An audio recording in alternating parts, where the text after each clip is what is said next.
Hi అండి.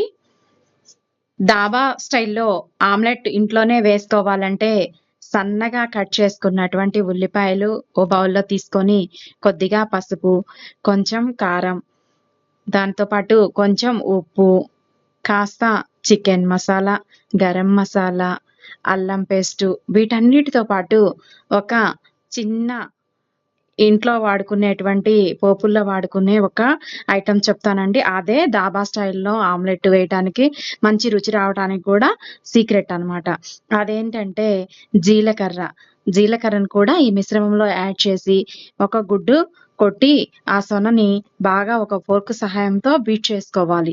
Fork సహాయంతోనే ఎందుకని చెప్తున్నానంటే మంచిగా ఫోమ్ లాగా ఫార్మ్ అవుతుందండి. అప్పుడు ఆమ్లెట్ మంచి స్పాంజీ లాగా వస్తుంది మెత్తగా. ఇప్పుడు చూడండి జీలకర్ర యాడ్ చేశాను.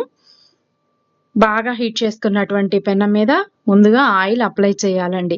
పెనం హీట్‌గా లేకపోయినా గూడా ఆమ్లెట్ బాగా రాదనమాట. అందుకని ఈవెన్‌గా ఉండాలి పెనం హీట్ కూడా.